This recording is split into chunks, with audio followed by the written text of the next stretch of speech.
please. Ready? Yeah. Ask the first question. How did it start?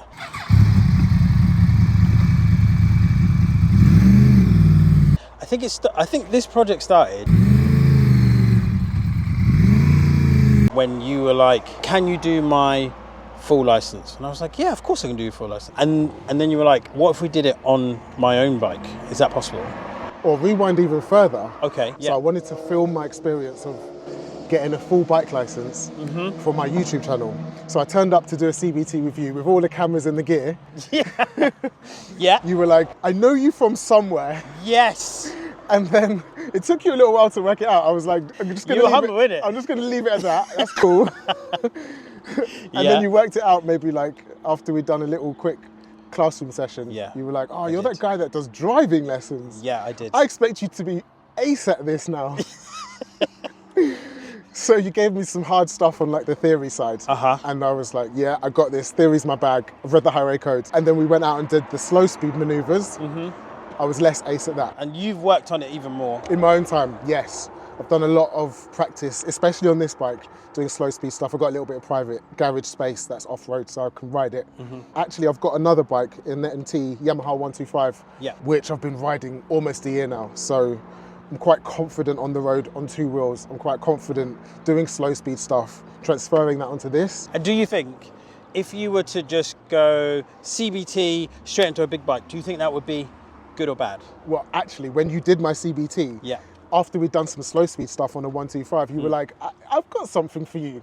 And I was like, what have you got for me? And you brought out a 600, 650? 750, I think. 750cc, what was it? CB 750. And I was like, I'm not sure. Yeah. Keep me on this 125. When I actually first met you, I asked for an automatic bike. I was like, sail me through this as easily as possible. Just want to... We're not doing that. We're not sailing people through easy as possible. Yeah. And you were like, I'm not bringing you out an automatic bike. You're doing it on a manual. It wasn't as hard as I thought. So anyone who's thinking about should they do it on a manual or an automatic, I would just recommend going the whole hog, because then you get someone like Dan to help you with how to do the gears instead of trying to muddle it through, pass on an automatic the easiest way possible, and then when you actually have to ride, you have to do the working out yourself. But you did also one other thing, which is a very interesting thing. You did a private CBT. Oh, yeah. So it was a one-on-one CBT, because it just means from an instructor's point of view, we have the time to give to you as an individual rather than it being spread over 2, 3, 4 people. So we did the CBT. I upgraded you to 750, and that was only because you'd done a CBT prior, wasn't it? I have actually done 2 CBTs before I met you, and I've ridden an R125. I got the bike just because I initially, as a driving instructor, wanted to understand bikes a bit more, so I'm able to teach it better in a car if I understand it and I can ride it. Nice. Then I was like, yo, this is cool. So I was riding the R125 a while. Yeah. Then that bike broke down and I let the CBT lapse, and then I had the intention of doing it again. I never took it past the CBT. That CBT lapsed, and then I came to you. So then we did the CBT, and then how did we get to the idea of being at Brands Hatch Racetrack on a Yamaha R1 with a learner rider and L plates? How did we get there? The same thing that happened when I was on the R125. I was like, yo, this is sick. Actually, cars, why we got cars on the road when you can ride a bike, which is way more fun, faster, especially through traffic. You can get around London for free instead of paying mad congestion charge. You can park them anywhere for free. People don't understand this hack. Bikes are a huge hack. In London, you have to pay for parking. It's quite expensive, but there's motorcycle bays that are free everywhere. It's so good having a bike. So I bought an 125 MT, and then I was looking around shopping for bike. I found this bike on Auto Trader. I was like, I have to reserve it. If I don't buy it, that bike's gonna go, and that's my bike. Got my name on it. Yeah. So I showed it to you. You showed it to me. And Jan said, I know that shop. My boy owns that shop, Kayo from RNC Cycles. Yeah. In Bushy, Watford. Kayo and Robin, that's how it got the name, RNC. And he was like, give Kayo a call and tell him that you know Dan. And see if he can hold that bike for you. So I called up RNC and said, I know Dan. And it wasn't Kyle that actually answered the phone, it was Robin. And she was like, Dan? Oh yeah, we know Dan, Dan's cool. So we went down together to go and get the bike. There was no really test riding it, whatever the bike had wrong with it, it was getting bought. That's my bike. Look at the wheels, can you see the... Are you joking? It's the same colour as my Abarth. Kyle could have said, yo bro, this bike's $1 million, I would have bought it off him. Yeah? Don't tell him that.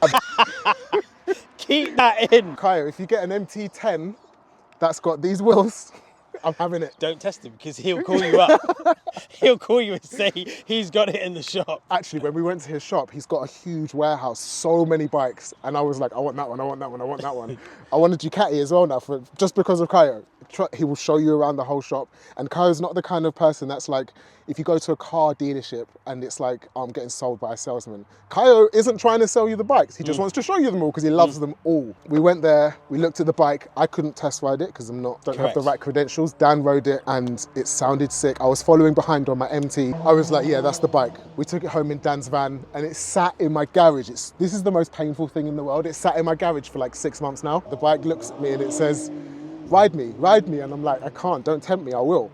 So yeah, I rode it a lot, but only in my garage to practice Mod 1 stuff, because the main problem with this bike is always gonna be Mod 1, because it's a sports bike. It doesn't like doing slow speed maneuvers and it doesn't like doing tight stuff. So to prove that it's possible, I had to be able to do it in my garage. And eventually, after a lot of Dan saying, drive equals balance, drive equals balance, I managed to make it work. And I did U-turns in the garage, so that from that point on, we were like, But question with drive equals balance.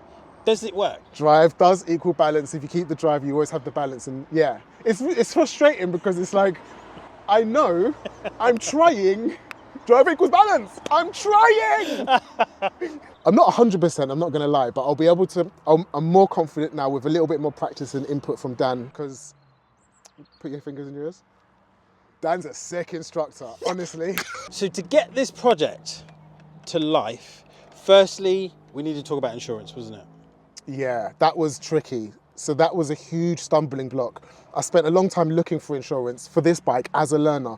As a car driver, it's so simple and it's actually so accessible. You can insure a car for a day for like 50 quid, but on a bike for this, it was getting quotes of like 5 grand, which I wanted to do, but it was just a stupid financial decision.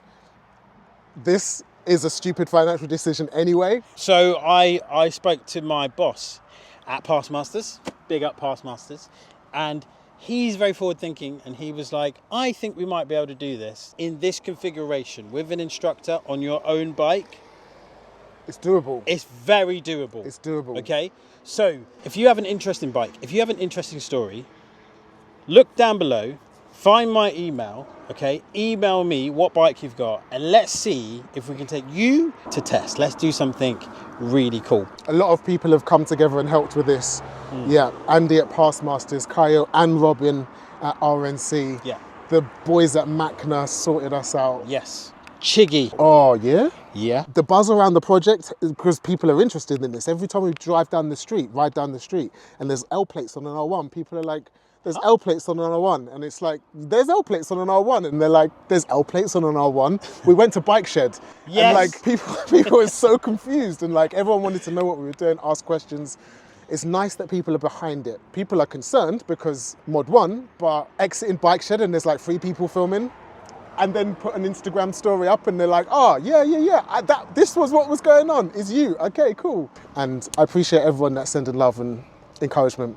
I need it, so keep it coming. So the way this project is going to run, we'll do the intro. So we've got the intro video, and then we're going to have a look at a few road rides, so Mod 2 road rides. But because we're in London, we're going to try and do some of the major test centres around London. Okay. So today we did Erith. We did a Mod 2 test in Erith. We're going to talk about that in a minute. We're going to talk about that. We're going to go to Uxbridge.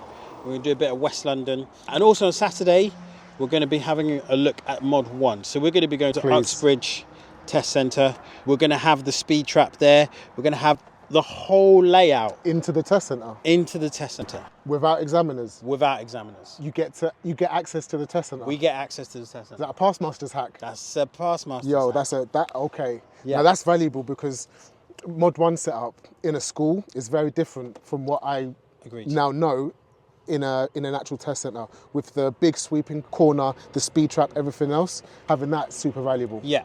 So what Pastmasters do is they rent it out. So we always try to give people a chance of doing it at the test centre with the cones, with the distance, with the gaps, with everything apart from the examiner. That's a crazy level of confidence that will bring, because doing it in the actual situation, then doing it again for real, you're going to feel like this is just another dry run. When you get there, you'll probably go, wow, I have so much space. Training in your garage, training on the road where you did the U-turn, Yeah. there's a limiting space. But when you're at the test centre, there's loads of room, loads of space. Okay, well, watch out for that. And I'm excited. This is my dream bike, Yes. and I'm finally riding it. It feels so good. I'm really, really, really, I'll be honest, nervous about Mod 1, but I'm quietly confident about Mod 2. If I could just get over Mod 1, I think I'm gonna have this in the bag. I don't want to fail and have to do it again. I just need some luck, love, and energy. Can I have that in the comments? Is that okay? I'm actually the opposite. I'm very confident about Mod 1. Yeah? And just there's little bits in Mod 2 that I'm like, if you relax too much, if you get too eager, something could go wrong. Oh, really? Okay. Yeah, but I think Mod 1 is pretty much What are you concerned about Mod 2? a momentary loss of control or things like the closed junction scenarios. I'm going to stop on them, just for you. Just for you. Not for any reason, just for you. Not for me. Don't do it for me. Do it for safety. So I'm Dan. He's Francis.